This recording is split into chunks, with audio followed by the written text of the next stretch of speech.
Hello and welcome back to my channel. This is once again a reading of Player vs. Player by Reyna on AO3. This is a violent work of fan fiction, so if you don't like that or if it's triggering for you, I would please go do something else. And without further ado, please enjoy my reading. Thank you. Hello everyone, I'm back again, reading Player vs. Player. Today I am reading Chapter 11, Leveling Up. I hope you enjoy. Leaving Utopia was one of the hardest things that Anne had ever had to do. She doesn't like to think of herself as a particularly smart person, and she definitely doesn't want to call herself a mature one. It feels a bit like blasphemy. But these past 2 months had quickly proven to both herself and others that her limits were far beyond what she'd originally thought. Part of that had to be trauma, she concedes, but she also believes that character has something to do with it. Amphibia had changed her. She knows, and responsibility was one of the many traits she'd been forced to acquire in order to guarantee her survival, even if it didn't always present itself. And so she had made the executive, mature, adult decision that she needed a break. Things weren't looking good. Sasha had just barely held on to her last few shreds of sanity, and Marcy was... What even was Marcy? The whole collapsing from exhaustion thing had been at least somewhat expected. Not enjoyable, certainly not, but expected. She hadn't been sleeping. She'd been working herself to the bone, and she'd always had struggles with knowing where her limits were. Whatever had happened at that prison, that was new. That scared her.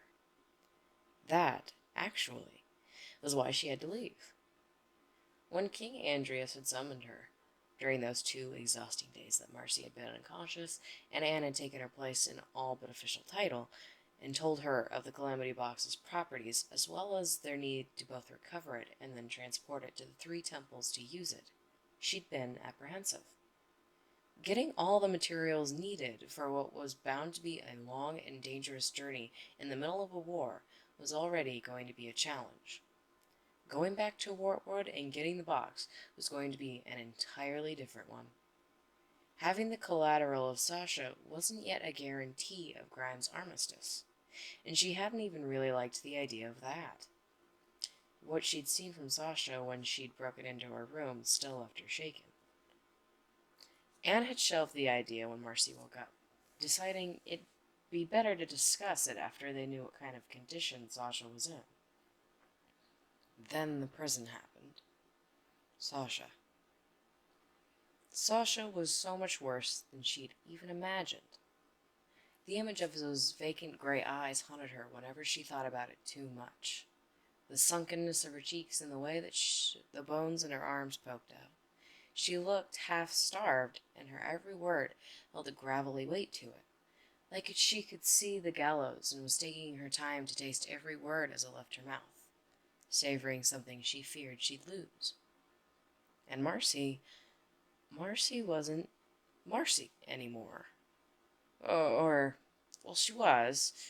She was just as kind and sweet as ever, but there was another side to her that she hadn't seen before, and she wasn't sure where it had come from. It was cold and dark and dangerously sharp. It was like a soldier had possessed Marcy's body, replacing any sort of kindness or compassion with something unfeeling, bound by duty and nothing else. It scared her. After the disastrous confrontation in Sasha's cell, Marcy's calloused remarks, followed by Sasha digging her fingers into her hand and pulling out the muscle, Anne had sent a message to King Andreas, having made up her mind. They needed a break. All of them needed a break. This was too much. It was the straw that had broke the camel's back, and Marcy's breakdown mere minutes after she'd returned to her had only served to prove that point. Sasha was in a secure facility with guards and doctors watching her every move. She was going to be stable for a couple weeks at worst. As for Marcy, Anne wasn't blind, nor was she deaf, and while she could never call herself a smart person, she wouldn't call herself an oblivious one either. Marcy's words after she'd woken up, the soft gazes that seemed reserved for only her when she was deep into her soldier mode, that entire breakdown inside the jail, her suspicions were confirmed. Marcy loved her, in a decidedly not friendly way. And she needed to think about that. She needed to think. Marcy needed a break from work before it turned her on an utopian guard permanently, and Sasha needed time to cool down. That didn't mean she felt good about it. She had left Marcy alone in a city with no friends and instructions to relax. She doubted were going to be fulfilled, and Sasha in a near catatonic state.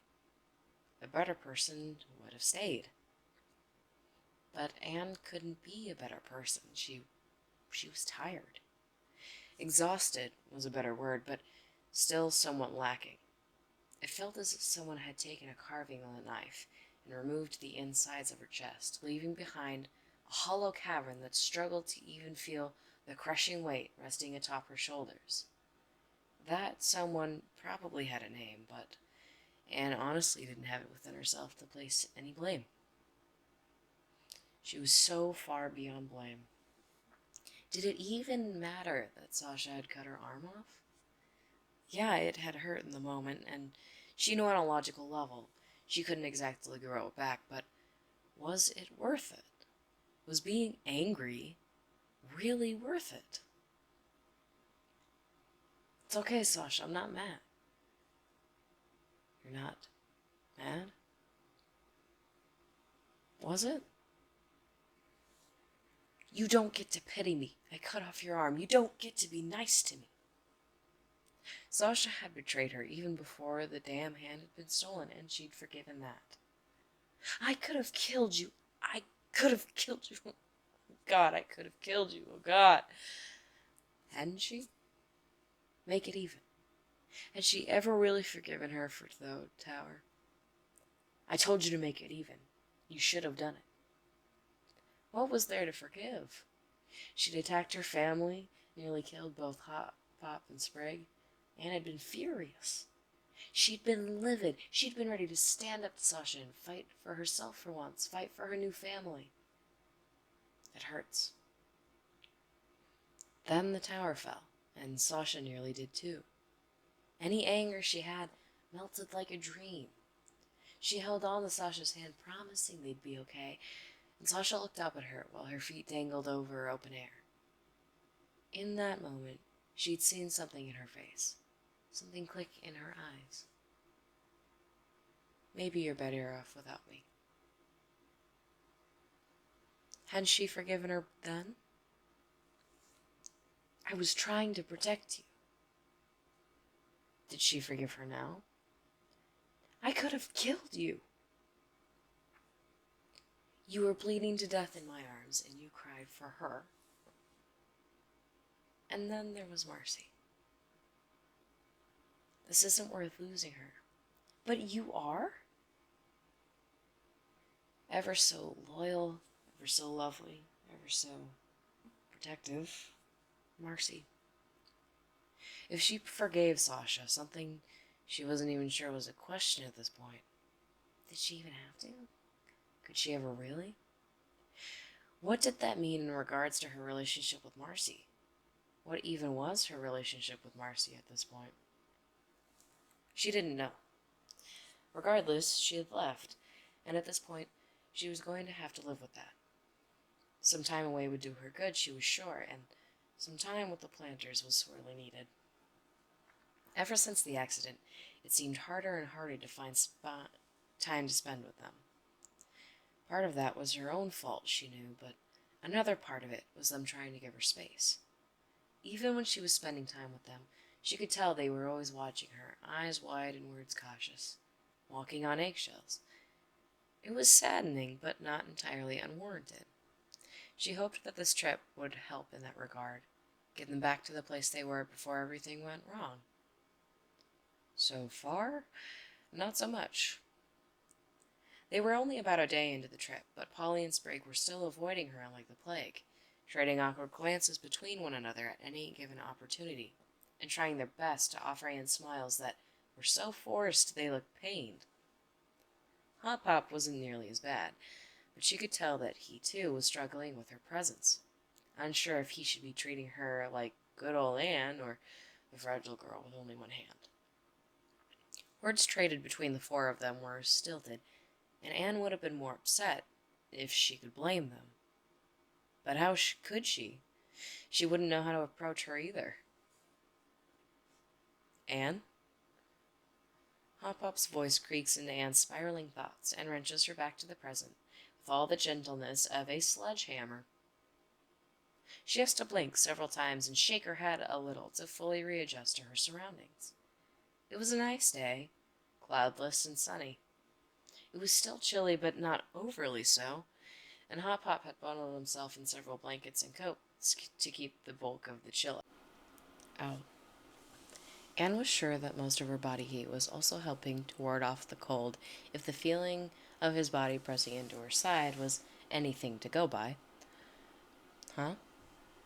She asks intelligently, and the old frog's eyes crinkle slightly behind the large scarf covering the majority of his face. You were mumbling, he says, gentle, and returns his gaze back to the road. It's odd. She's gotten to the point with the planters that being one-on-one with any of them shouldn't faze her anymore, especially not Hop Pop, except for maybe fear of relationship advice, although he seemed less keen on that as of recently. Now, though, she can't help but find the silence between them just as stilted as a conversation would be. Words are hiding behind his tongue. She can see him struggling to contain them. He'd never been good with silences, but he keeps his mouth shut.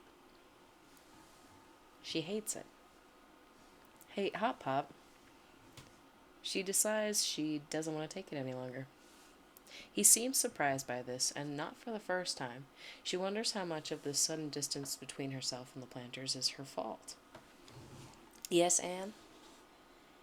Anne crosses and then uncrosses her legs. Fidgeting was always more of a Marcy thing than a her thing, but she does suppose she'd been around her enough in the last few weeks to pick up a couple of her tics again. She scrambles for a conversation topic. Anything to fill the silence. Do you think I should have stayed in Utopia? Apparently, anything also means the most recent thing on her brain. Mentally, she facepalms. Physically, she bumps herself in the chin with her left arm. Hop Pop snorts, then quickly brings a hand up to his face to try to cover it. It's too late, however, but even Anne isn't immune to the particular brand of humor she's stuck with. She lets herself laugh, and Hop Pop, upon seeing her example, judges it to do the same. It isn't like the laughter they had shared before. It's missing two or more voices and a bit more tired than she was, but it's familiar, and familiar is good. Once he'd collected himself, Hop Pop rests Bessie's reins in his lap and turns slightly so that he's facing her. The remnants of the laughter are still on his face and painted a warm, fatherly expression. I was wondering how long it'd take you to ask that. Anne blinks, startled. Huh? Hop Pop snorts again, shaking his head. Don't look so surprised. You never been a subtle kid. With that, he reached behind him into the pack, tugging out the map. Besides, you've been all muttering to yourself and staring into the distance for the couple past hours. I figured something was bothering you. She glances up to find that, indeed, the sun is quite a bit closer to the horizon than it was when she'd last checked. The shadows have already started to grow long. Crickets sing softly in the distance. Part of Anne was happy that Hop Pop could still read her. That meant that the distance wasn't uncrossable, but another part of her whimpered at the thought.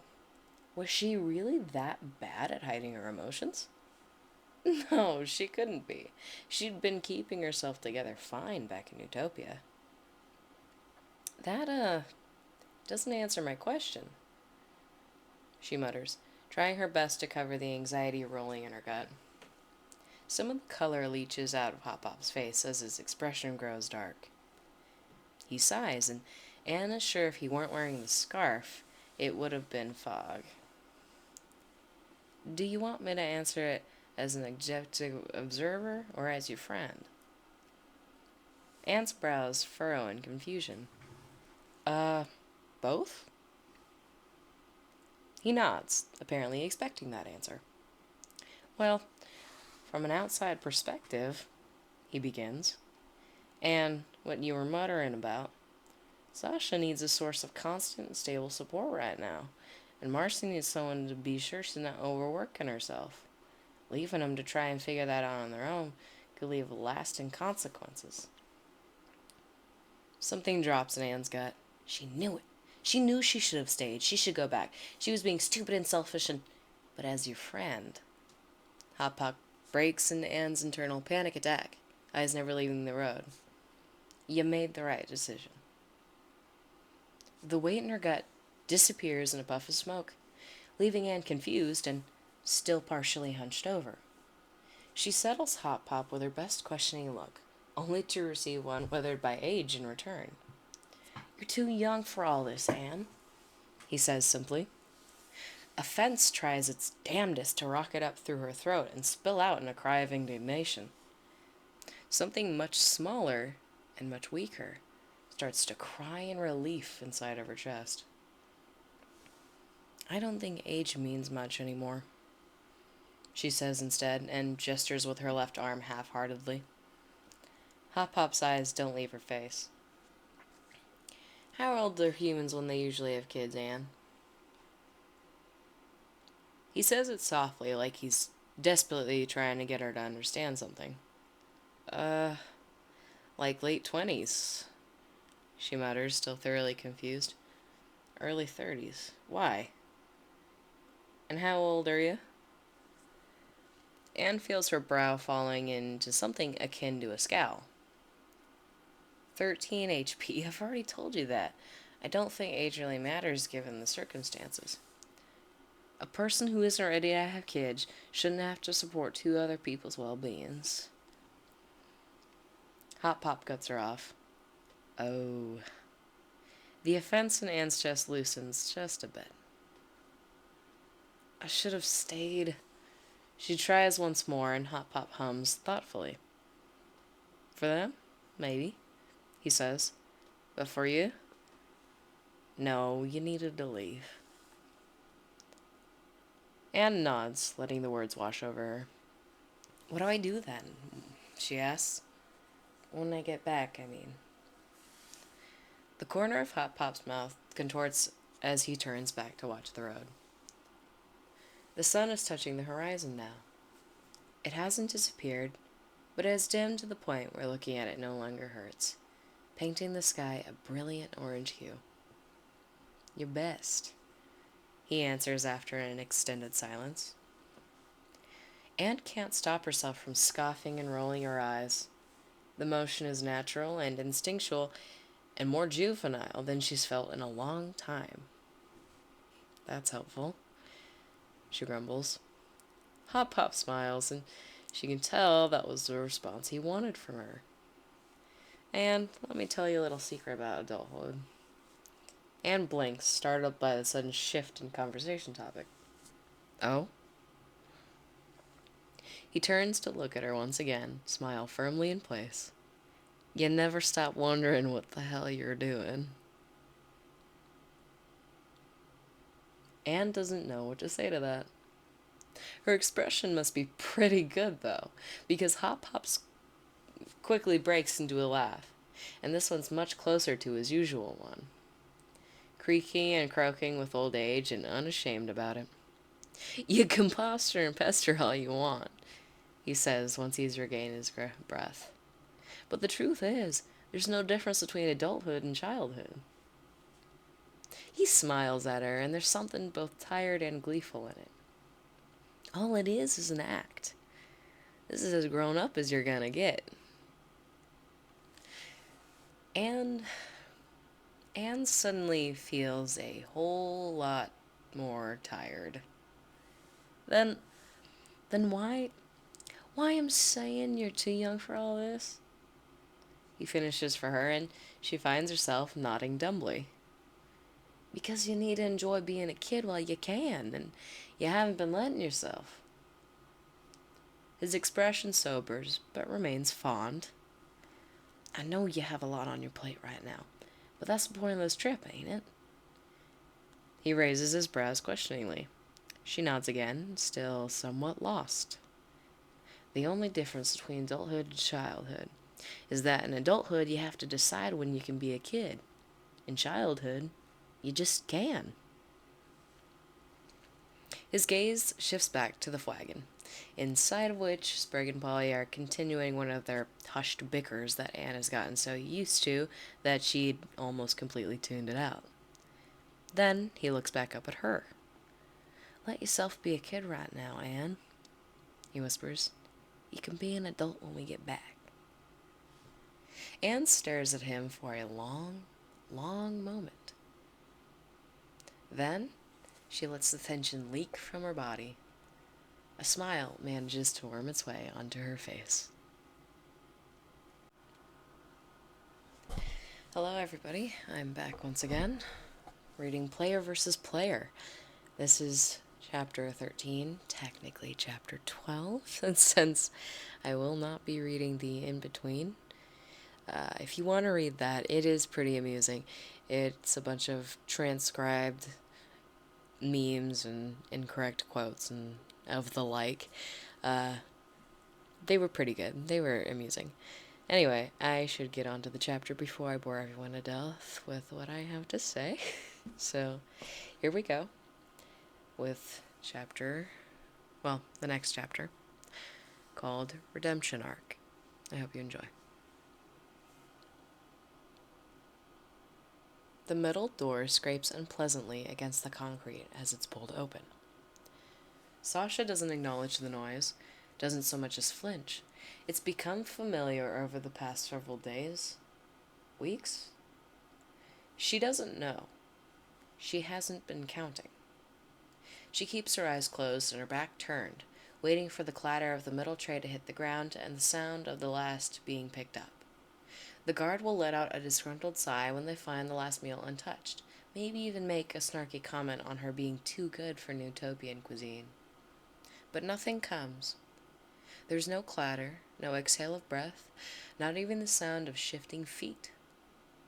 The door doesn't even close.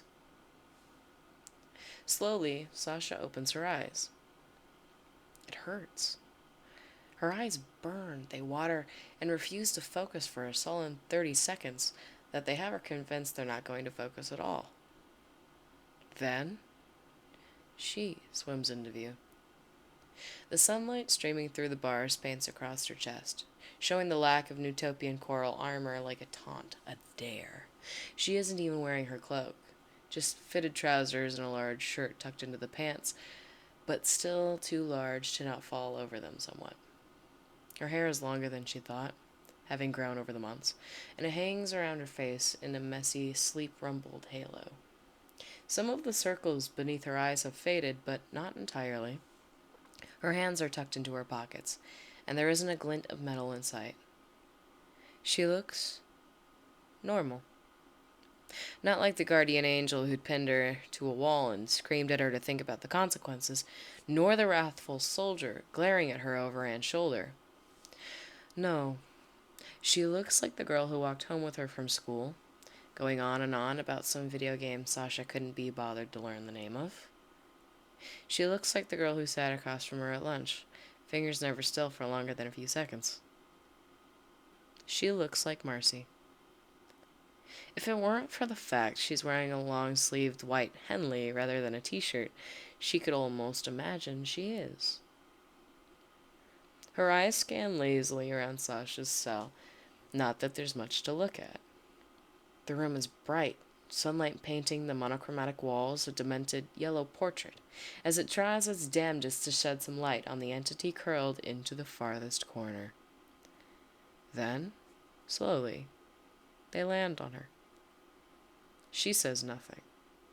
She stands there in the doorway for a solid 10 seconds, watching her with a dark, unreadable expression. Her hands twitch at her sides like she doesn't quite know what to do with them. Sasha tries her hardest to meet her gaze, defiant to the very end, but her arms hurt from holding herself aloft for so long, and the world is starting to turn fuzzy at the edges. Her stomach wrenches painfully, and she's forced to give up the staring contest, if only so she can lean back against the wall and press her hands against it. Her lips twitch downwards. Her eyebrows slowly move towards one another. Her hands gently close themselves into fists. I got a report, she starts, and her voice is soft, cautious, carefully neutral. That you weren't eating. Sasha waits for the other shoe to drop. It's been several days since her and Anne's last visit, but her words still bounce around inside of her skull like a warning etched in stone. It's in your best interest to be cooperative, otherwise, I can't guarantee your safety. Her frown deepens at the lack of response, and she takes a step forwards into the cell, only to halt when something makes a squishy noise beneath her boot.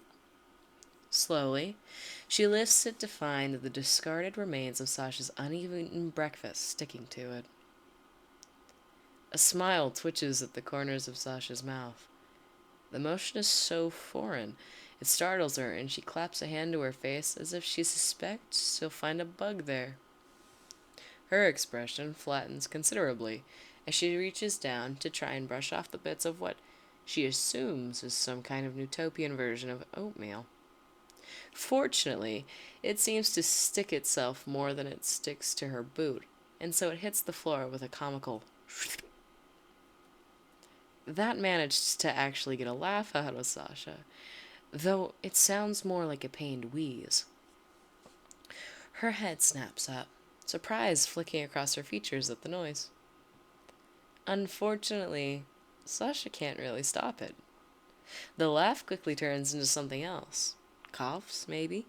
And she trembles. Pressed against the wall, she can feel every single time the bones of her spine scrape up against it just to keep her balance. Her eyes slip closed, and when she opens them again, she's crouched in front of her, a cup of water from the tray presented in an outstretched hand. More on reflex than anything else, Sasha knocks it away. Why the hell is she like this? Guilt, or perhaps frustration, twinges in her gut. The cup clatters to the ground with an empty metallic sound, splashing its contents against the floor. She blinks, but Sasha isn't sure if it's because of her reaction or because she got hit by the splash. Then she lets out a sigh and raises her now empty hand to pinch the skin between her brows. Sasha, she starts, exasperated and familiar. Something hot and violent goes wrenching through Sasha's gut. No! She snaps, half spit, half word, and she flinches back from the force of it, putting another good few inches between them. No, Anne can pretend she did nothing wrong if she likes. She can pretend nothing happened because she's Anne, and she's always been like that. But she refuses to let Marcy do the same. Someone has to hold her accountable. Someone has to treat her like the monster she is. Someone has to hate her. Someone besides herself. No? No, Marcy splutters. Confusion quickly coming to replace the frustration.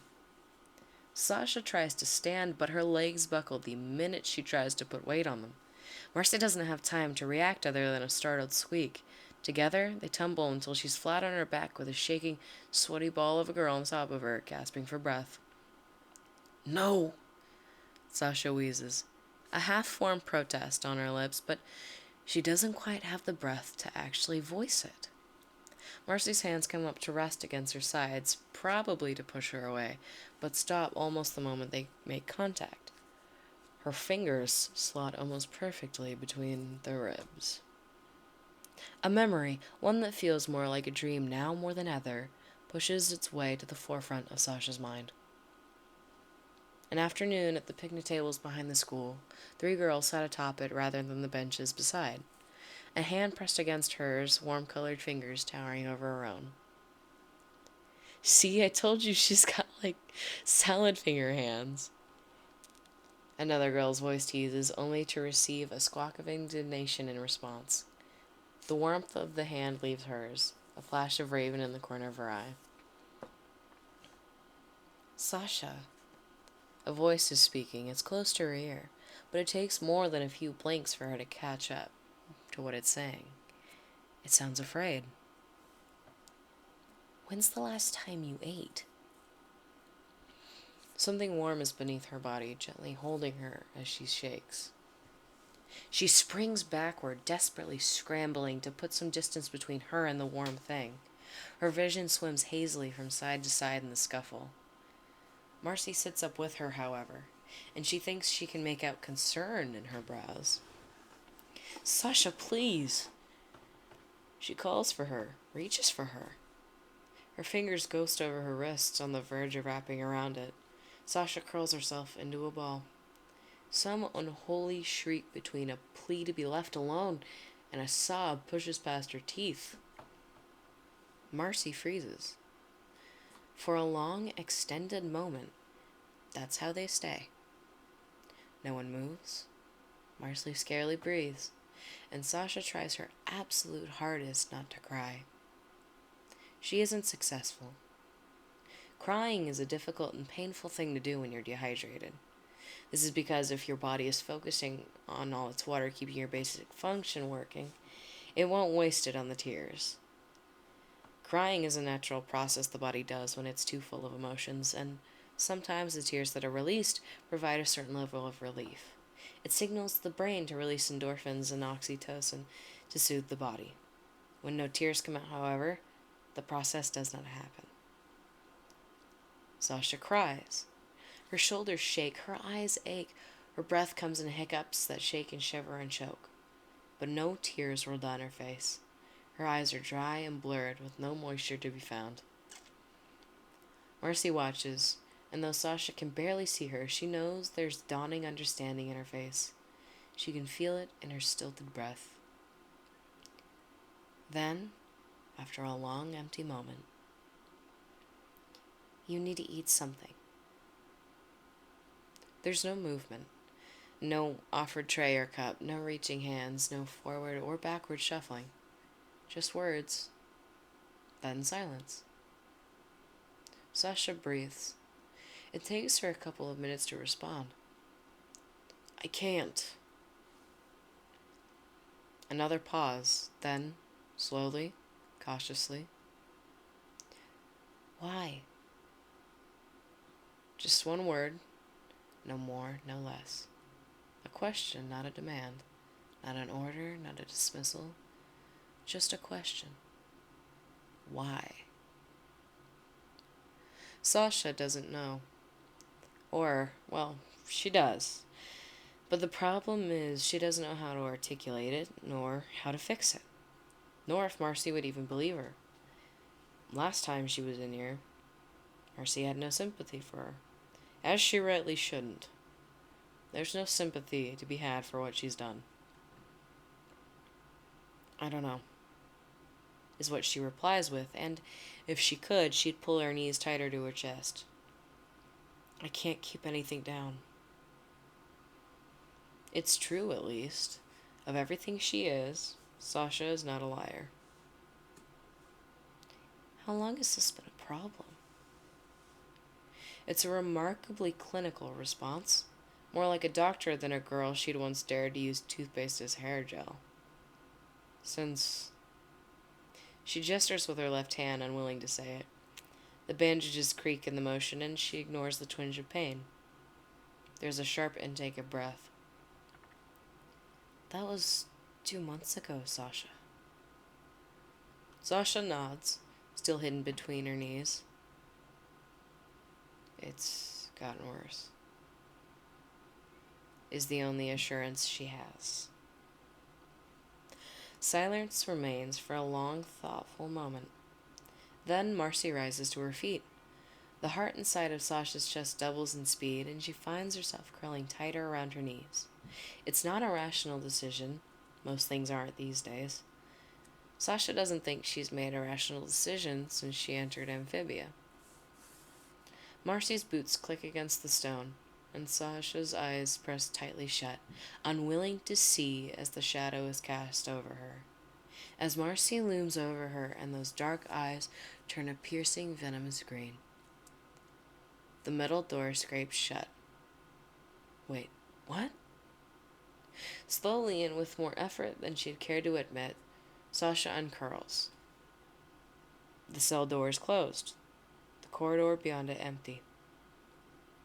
She left. Just as suddenly as she appeared, she had left, leaving nothing but the pools of barely moved sunlight in her wake, like a dream. Sasha is alone once again. Marcy comes back the next morning. She announces her presence with the creaking of the metal door, just like the last time, and doesn't bother waiting for an invitation before entering the cell. Sasha would be more annoyed if she were in a position to be.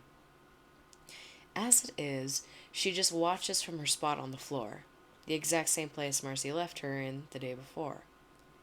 She'd tried to get back into her bed, but had quickly found she didn't have the strength for it. Marcy must have said something to the guards before she left, because none came around to deposit another tray of food or change her bandages. She settles down across from her, just as underdressed as she was the day before, nary a scrap of armor or a glint of metal. The tunic she wears is thicker, though, maybe in imitation of a sweater. Vaguely, Sasha wonders if she got it from someone or made it. She's holding a brown paper bag, nothing remarkable. Sasha watches calmly as it's emptied of its contents.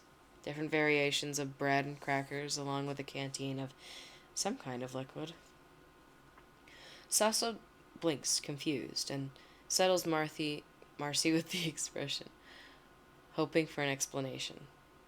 She won't meet her eyes. As she arranges the food in front of her, her hands shake, her bottom lip is tucked between her teeth, her boots wiggle. She's nervous. Then, after she's gotten everything in an order she finds acceptable, she takes a deep, settling breath. I thought we'd try and see if we can find something easier for you to keep down. Her eyes finally rise to meet Sasha's, and she's startled to find something akin to an apology in their depths. Sasha can't help but stare.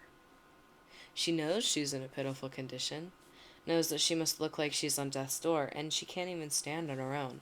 But she hadn't realized it was this bad. That she looked so malnourished, so disgustingly weak, that the one person who thought she'd be able to see through her has taken pity on her. It's infuriating. Her hands curl into fists. I don't need your charity. The words are barely a growl. Her throat hurts. Marcy looks like she expected that answer. You're not going to get it. She agrees. The apology in her face melts into something more familiar. Careful neutrality. But I'm not going to let you die in a cell before you've had the chance to make it up to Anne. Sasha sneers. It's not something she chose to do, and the motion comes so suddenly and violently that she nearly hacks up a lung. Once she has her breathing back under control, she settles Marcy with a self-deprecating grin. You and I both know there's no making it up. As she thought, Marcy snorts in agreement, but that doesn't stop her from pushing forwards the canteen. I do, she says blandly, but Anne doesn't see it that way. She trails off for a moment, something falling over her. Her shoulders droop a little before she shakes herself back to the present. And I think you owe her that much. Sasha stares at the offering, then glances up at Marcy, finding only a troubled frown. Any pity on her face has faded in favor of something more like like guilt. At least Sasha can understand that. She takes the canteen. Why isn't she here? She asks and brings the tin to her lips, ignoring how her hand shakes with the strain of holding it steady. If possible, Marcy's face darkens. She went back to Wartwood, she murmurs, looking down at her crossed legs to begin picking at the frayed edges of her boots. King Andreas thinks he knows how to get us home, so she went to get the calamity box. She should be back in about 2. The moment the liquid touches her tongue, she becomes acquainted with a strange, burning sensation. She spits it out, spraying Marcy directly in the face, cutting her off with a spluttered yelp. Are you trying to poison me? What the hell is in that? She finds herself shouting, eyes watering. Marcy reaches up at her eyes, nose scrunched up in a familiar expression. Clear liquid drips down her face. Ginger, she grunts, squinting at her with disapproval. Her voice is dry enough to make a desert jealous. It's supposed to help with nausea. Suddenly, Sasha feels very stupid. Oh. Yeah. Mercy flicks some of the water from her face back at Sasha. Oh. A sheepish smile pulls across her face. The feeling is nearly alien. Oops. Marcy just stares at her, raising her brows. So, she searches for something, anything, to redirect the conversation. What's the calamity box? Marcy visits her every morning. The first few times are full of stilted conversations and distrustful glances, but Sasha would honestly be more surprised if that wasn't the case. Marcy hasn't forgiven her, and Sasha is more grateful for that than she'll ever admit. Sasha doesn't really trust Marcy not to stab her the moment she thinks she poses a threat, but they've come to an unspoken agreement, much similar to the one they'd had back in the human world. They will be civil, for Anne's sake. She said it wasn't worth it, Marcy had said at some point during her second visit, as Sasha tried her hardest to keep down the piece of bread she'd managed to choke down with the help of the ginger tonic Marcy had given her. Losing you because of a mistake. Her tone made it clear that she didn't really agree with the statement, and Sasha felt that she too didn't, but of course Anne would say something like that. And what do you think? She asked anyway, eyes closed as her stomach twisted uncomfortably in her torso. Marcy didn't respond for a moment before sighing. I think that Anne has given us both more chances than we deserve. Sasha had fashioned herself an excellent reader of people, a puppet master capable of manipulating anyone and everyone into whatever she desired. Marcy seemed to enjoy calling that into question, as Sasha quickly found she couldn't read her like she used to. Marcy had changed in Amphibia, just as she had, but her change was one much more drastic than her own. The Marcy that Sasha had known was a dork with a big heart, and an even bigger brain who couldn't keep her mouth shut and hands still no matter what she did. She was useful in her own interesting way. Being smart meant that she was good at getting projects and homework done, allowing Sasha an easy way to get the grades that her parents wanted from her, which in turn kept them off her back, leaving her with more free time for herself. The Marcy she was getting to know now. She was almost impossible to read. Her facial expressions were often little more than a twitch of the brows or a tightening of her tone. When she spoke, her voice was always measured, always dry, always on her guard. It was, she didn't want to say it, but it was all she could really call it, refreshing. Grime had a similar effect on her when they'd first met. He was hard to manipulate and responded only to strength. It was a challenge and one that she loved conquering. Marcy, This new Marcy could have been a very similar challenge if she'd wanted to gain a foothold on her. If she'd wanted to cement herself as a bargaining chip or even gain a station that would get her out of this damn cell, she'd have to figure out how to get this new Marcy in her pocket. But she didn't want to. That was even more refreshing than the challenge. Challenge might have been a bit charitable. She knew what she'd need to do to get Marcy groveling at her feet, and that all started with one Anne. But she didn't want to. It had been a long time since Sasha had an equal. Not a superior to be brought low like Grime, or a disciple who stole the rug beneath her like Anne.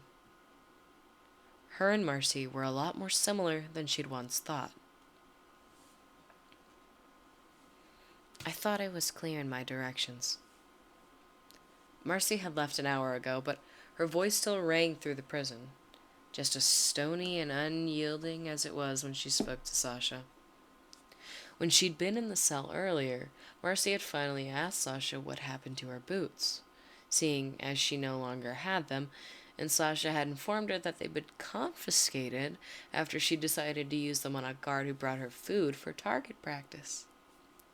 Her eye promptly twitched 3 times before she'd first pressed her hands against her eyes and groaned for a solid 30 seconds, then, second, stood with a firm assurance that she'd be back. She then disappeared down a corridor to begin chewing out the guard station at the end of it. Sasha understood, on some level at least, that she and Marcy had landed themselves in pretty similar positions in their respective organizations. She, the lieutenant under Captain Grime of the Toad Army, Marcy as... What was Marcy's official title? Whatever it was, it apparently held quite the amount of weight, as less than 5 minutes into Marcy's ranting, the warden of the prison had shown up to deal with her and, going by what she could hear, was quite scared of her. You are Captain Marcy, but the regulations state... The warden stammered, and Marcy let out a sigh that sounded akin to a balloon deflating. Fuck the regulations, she snarled. Jesus Christ, man, use your head. It's winter, or at least it's approaching it. None of your prisoners should be without proper footwear or clothing. She looks like she hasn't had a change of clothes since she got here. There was a beat of silence. She hasn't had a change of clothes since she got here, has she? It sounded as though she already knew the answer to that. Please tell me you've at least given her access to a bathing facility. Another beat of silence. Marcy didn't scream, but it was a near thing. Adding overhauled the utopian prison system to my agenda... Aren't you supposed to be on leave? I'm on leave when I say I'm on leave. The voices were retreating down the hall, further and further away, and Sasha couldn't help but allow herself a chuckle. It seems things in the Newt military were just as infuriating as the Toad Army, which was good news for Grime. Just as quickly as it appeared, the smile slipped away. Grime. What the hell was she going to do about Grime? Fuck. But similarity wasn't a fix. It just meant that they came to an understanding. Marcy would keep Sasha from killing herself, and Sasha would cooperate. It wasn't a perfect agreement, but it was amicable. It was comfortable. But it wasn't permanent, nor was it sustainable. Marcy and her held a lot of similarities, and that included the fact that they were both stubborn. They both had pride. Sasha stares at the object being presented to her with a poorly contained sneer. Marcy doesn't seem to notice and tugs another few from her bag. A shirt, a pair of trousers, and what look like a set of underclothes, all of which are deposited on her bed like she's being thrown Marcy's thrift store haul rather than the first clean clothes she'd been given in... How long has it been? She can barely remember what a shower feels like. Okay, that's a little dramatic. She knows what a shower feels like, but the point stands that she can no longer get her fingers through her hair. It's far too matted. She should feel relieved, grateful even. The weight in her gut that's lifted is normal. It is correct. This is good. So why does she feel the inexplicable urge to throw it all back in Marcy's face? Her hands curl into fists. It's Marcy's 6th visit. She's been in the prison for 10 days. She's been eating some form of solid food for 5 days and keeping it down. She's been getting better. Why the hell is she like this? Why can't she just be grateful, be good, be normal for once? Marcy pulls the final item from the bag. A set of scissors larger than her face. And this one she doesn't lay down, but rather holds with a cautious hand. She tugs in a breath and straightens her posture. So I, thought you'd want to clean yourself up. She trails off to clear her throat before settling Sasha with a weighted look. If I leave you alone with these, I'm not going to regret it, am I? This time, Sasha can't help herself. I'm not a preschooler. I know how scissors work. She sneers. Marcy doesn't look convinced. How's your hand doing? She counters. Sasha can feel her expression sour. Get out. For a split second, Sasha's convinced that a smile flashes over Marcy's face. It's gone before she can be sure. She raises her hands in surrender and turns to take her leave. I'll be waiting down the hall. Just shout if you need anything. Sasha rolls her eyes and makes to pull herself to her feet, only to be confronted with one uncomfortable reality. She can't stand on her own. She glances at the clothes on the bed beside her, then the scissors resting atop them, then down at her trembling hands that she can barely hold steady enough to drink from a cup with. Marcy's sliding the door closed when she realizes what she has to do. She knows what she has to say, but her mouth doesn't want to work with the syllables. Her stomach lurches at the idea, the very notion that she'd let herself sink that low, be that weak. Marcy pauses and looks up at her, questioning. She should know she can't do this by herself. She's supposed to be the smart one. Hell, she's been monitoring her progress for the past several days. Unless, of course, she's doing this on purpose, lording Sasha's failings over her head so she's forced to confront them head on, at her mercy. Marcy's face shows nothing, no expectation, no realization, just a blank curiosity. Is Marcy that cruel? Sasha feels her fists tighten. She can do it herself. She'll figure out how. Try not to let the door hit you on the way out. Marcy's face flattens and she raises a familiar finger in response. Sasha bares her teeth in an approximation of a smile, or maybe a grimace, and the door clicks shut. The lock slides into place. Marcy's footfalls slowly fade away.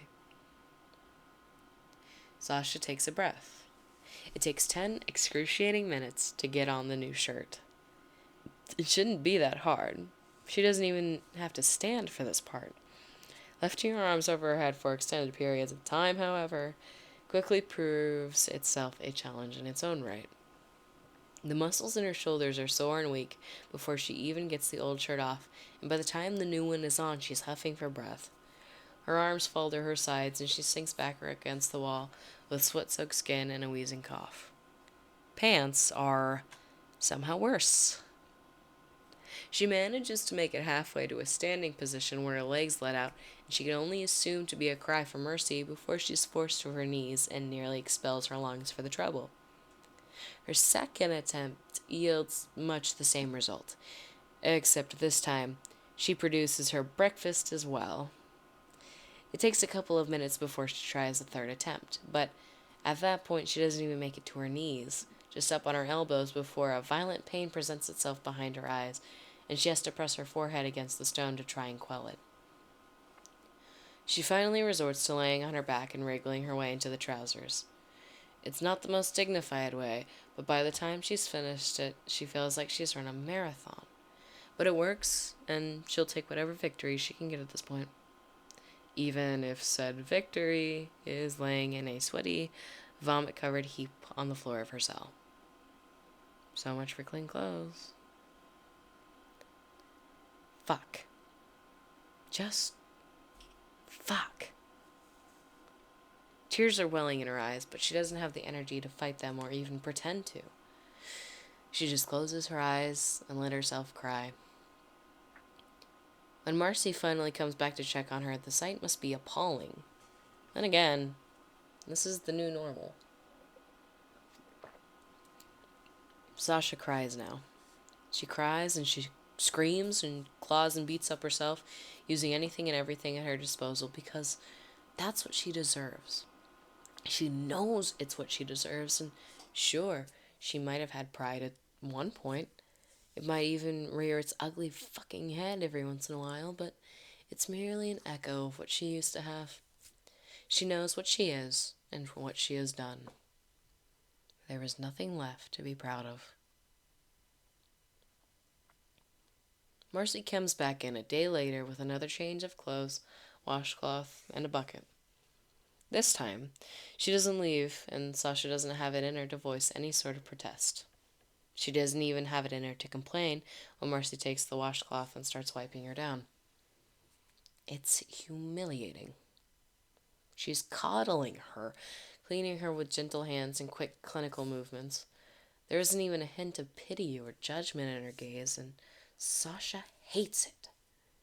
She presses her teeth tighter and tighter together until she can feel them creaking under the pressure, until Marcy lifts the shirt over her head and begins moving the washcloth down her back.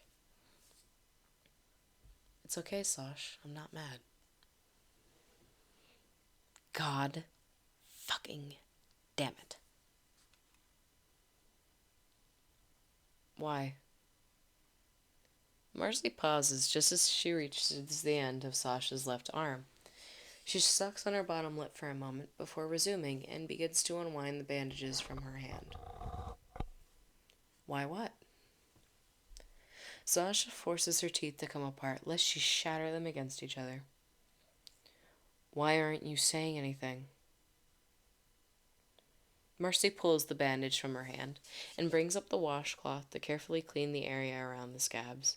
It's all dried over at this point, but it's still very much fragile. What is there to say? Once she's satisfied with the cloth, she takes out a fresh roll of bandages and begins wrapping the hand around once more. Sasha rolls her eyes hard enough to give herself a headache. Oh, I can think of a few things. Marcy finishes bandaging the hand before settling her with a flat look. Sasha, there's no use in beating a dead horse. It is said so matter-of-factly, almost dismissive, like there really is no point, and Sasha is the one being silly. Sasha stares. A dead horse. She whispers, incredulous. She can't quite grasp it. Is she really dismissing it that easily? Marcy sighs and sets down the washcloth. Yeah, a dead horse. She grabs the shirt she brought with her, a simple brown sweater with a crew cut. She lays it over her shoulder before grabbing Sasha's arms and pulling them up. A hiss of pain escapes when her shoulders are forced upwards. Marcy's lips twitch downwards, but she says nothing. The sweater slides over her head, and it's soft against her skin, even as it hangs over her, and it reminds her how much more she resembles a coat rack than a person. What the hell does that mean? Marcy is quiet for a moment as she dunks the washcloth back into the bucket and rinses it out. Before I am left, We had an argument. Sasha can't help but straighten at that. You had an argument? But you... I know. Mercy cuts her off, and there's something dangerous in her tone. But just because we like each other doesn't mean we agree on everything. That's not how normal, healthy relationships work. The scowl she lands on her is hauntingly familiar. Sasha's teeth click, her hands shake. Something flashes across Marcy's face, and it looks an awful lot like regret. She visibly forces herself to calm down, closing her eyes and letting out a long, controlled breath. When they open, Sasha is relieved to find they are still brown. Sorry. She apologizes. She apologizes for snapping at her. A weight in Sasha's stomach rockets down to her toes and sends a shiver racing down her spine in its wake. She wants to shout at her not to, but her teeth are still tightly pressed together. Her hands are trembling too much for her to voice it. Marcy kneels down and begins undoing the wraps around Sasha's feet that have served as makeshift socks for far too long. I didn't want her to go, and she knew it. Knew that I didn't. When I voiced that I thought I should go with her, she said that I couldn't, that she needed to do it alone. I asked her if I did something wrong, and do you know what she said to me? She looks up at her, and there's something spine-chilling about her, at her from her knees. It makes her want to recoil. She remains rooted to the spot. You did? She volunteers. Marcy shakes her head, slow and deliberate. She said, maybe. Sasha blinks, confused. What the hell does that mean? Mercy shrugs and pulls away the last of the bandages. That's what I thought, but we kind of moved topics before I got the chance to ask, but I think I get it now. Or at least I get what she meant. Sasha tries to avert her eyes as Marcy begins running the washcloth over the now exposed skin of her legs. Just because they're talking doesn't make it any less mortifying. Besides, she knows the patchwork her skin had become, even before she turned herself in, because that's what it was. She couldn't have killed Anne. That's what she's going to choose to believe, because anything else will give her another mental breakdown, and she's already had one today. She's gotten herself into a number of scrapes with the inhabitants of the camp, as well as just daily life in Amphibia. Her skin looks like a quilt haphazardly stitched together so many times that it's more thread than cloth at this point. I hadn't done anything wrong, Marcy says, not even pausing in her work, and part of Sasha wonders if her skin looks familiar. Is that why she's taken to wearing long sleeves and knee-high boots? I was thinking wrong. Now Sasha's even more confused. What does that have to do with beating a dead horse or whatever? I'm getting to it, Marcy chastises, but the look she sends her is bordering on playful. It makes her chest ache. She stands and places the washcloth back in the bucket before offering her arms, raising her eyebrows expectantly. Sasha sighs through gritted teeth. This is demeaning. She places her hands on Marcy's shoulders, and she lifts her into a standing position with ease. More than collapsing from exhaustion in a pool of your own vomit?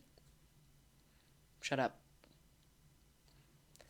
Marcy sniffs, and it's remarkably close to her ear. She has a couple of inches on her, but Marcy's still more than stable than she is, and she's forced to sink into her arms for support. She can feel Marcy's eyelashes fluttering against her cheek as she tries to give her some little modicum of modesty, even if it's a moot point. So you were thinking wrong? Marcy sighs, and her breath is warm. Her arms rest around her waist, supporting her as she struggles to get the new pair of trousers up without falling on her ass. Anne was trying to tell me that while I wasn't wrong. The arms tighten just a little, and Sasha can imagine the scowl darkening Marcy's features even if she can't see it. Holding it over our heads will just torture the three of us.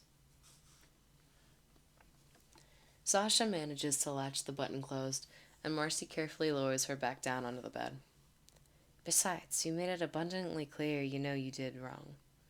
There's no point in beating a dead horse. She's looking down at her, and there's something in her expression. Something so intense that Sasha can taste it, but not name it. Marcy releases her. Her hands linger on her shoulders, resting there for a moment too long. Please stop beating it, Sasha. Her gut drops through the floor. But... No buts. Marcy cuts her off. Just think about it, okay? This is her forgiveness. I can't give you that, but you're just going to kill yourself if we don't move on. Good. The word snaps from Sasha's throat, and it shouldn't feel so good to finally say that. Marcy doesn't even look surprised. Anne deserves better than that. The fire in Sasha's chest, the one that hasn't died out no matter what she's been through, no matter what she's done, or how much she's wanted to claw it out of her cracking and screaming, sputters. Marcy waits, but Sasha doesn't know what to say. When she can't finish the sentence, she just sighs. How short do you want it? The scissors flash in the light as she pulls them from their spot beside the bucket. Sasha stares, first at the scissors, then at Marcy, then her own hands balled up in her lap. Anne deserves better than that. Anne deserves better than you. She does. Gone. Marcy nods, face impassive. All right.